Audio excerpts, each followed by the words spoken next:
Media reports claim President Donald Trump let loose on his generals behind closed doors, blasting them royally for their startling failures in Afghanistan, America's longest war.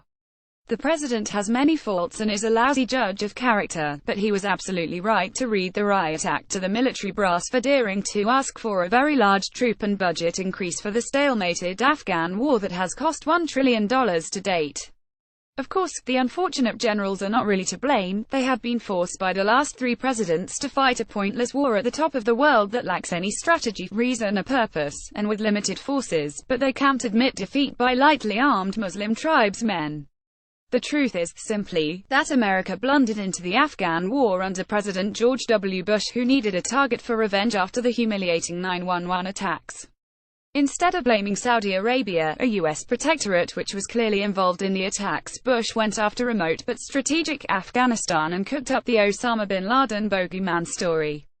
Buy gold at discounted prices. 16 years later, the U.S. is still chasing shadows in the Hindu Kush Mountains, rightly known to history as Graveyard of Empires. The U.S. invasion of Afghanistan was based on the unproven claim that anti-communist fighter Osama bin Laden was responsible for the 9/11 attacks. We have yet to see conclusive proof. What we have seen are phony documents and faked videos put out by bin Laden's foes, the Afghan communists and the Northern Alliance drug-dealing allies. War at the top of the Eric Margolis, Eric S. Best price $1.99. Buy new $15.04. As I've written in my books on South Asia, the so-called terrorist training camps in Afghanistan were mostly bases for training anti-Indian Kashmiri liberation groups run by Pakistani intelligence. Claims by the right-wing U.S. media that Afghanistan would become a jihadist base if the 9,800 U.S. troops there now withdrew are nonsense. The 9/11 attacks were planned and mounted from Germany, Spain and Florida, not Afghanistan. They could have come from anywhere. After 16 years, the U.S. military and its Afghan mercenaries troops have failed to defeat the Afghan Pashtun tribal resistance forces, Taliban. In fact, the Taliban alliance now controls at least half of Afghanistan and keeps U.S. and government forces pinned down. The U.S.-installed president, Ashraf Ghani, barely clings to power. What keeps the U.S. in control of parts of Afghanistan is the U.S. Air Force and naval air power. U.S. warplanes from Afghanistan, Qatar, and aircraft carriers keep a 247 combat air patrol over distant Afghanistan and can reply in minutes to attacks on U.S. or Afghan ground units. No other nation could do this, or afford the immense cost.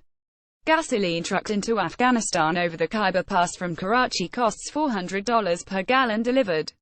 The authoritative Aviation Week magazine reports that keeping U.S. warplanes on station over Iraq and Syria costs an astounding $600,000 per mission. It's even more over Afghanistan. But without 247 U.S. air power, U.S. forces in Afghanistan would be soon isolated, then driven out. This is just what happened to the British and Soviets, dooming their efforts to crush the independence-loving Pashtun, Afghanistan's largest ethnic group. Bereft of new ideas, the U.S. keeps repeating its mistakes in Afghanistan, colluding with the worst, most corrupt elements of Afghan society, condoning torture and murder, relying on the big, drug-dealing tribal chiefs. American Raj America. Eric Margolis Best price $14.93. Buy new $60. The UN reports that opium, the base for heroin exports, doubled last year. The sputtering Afghan economy runs on opium and hashish. The United States is now the proud owner of the world's leading producer of opium and morphine base. If the drug trade is ever cut off, the government in Kabul and its warlords will collapse. Ironically, when Taliban ruled Afghanistan before 9/11, the drug trade was almost wiped out, but you will never read this in the tame U.S. media. Now America's imperial generals are asking Trump for 4,000 more troops. A basic law of military science is concentration of force. Penny packets of troops are a fool's strategy. The main function of U.S. troops in Afghanistan is to protect the strategic Bagram and Kandahar air bases and U.S. installations in Kabul. Now, hard-right Republicans are pushing a daft proposal to contract the Afghan war to a U.S.-paid mercenary army led by an imperial viceroy in Kabul. Shades of Queen Victoria, break out the pith helmets. Trump has proposed pressuring Pakistan, India and China to end the war. What an absurd idea.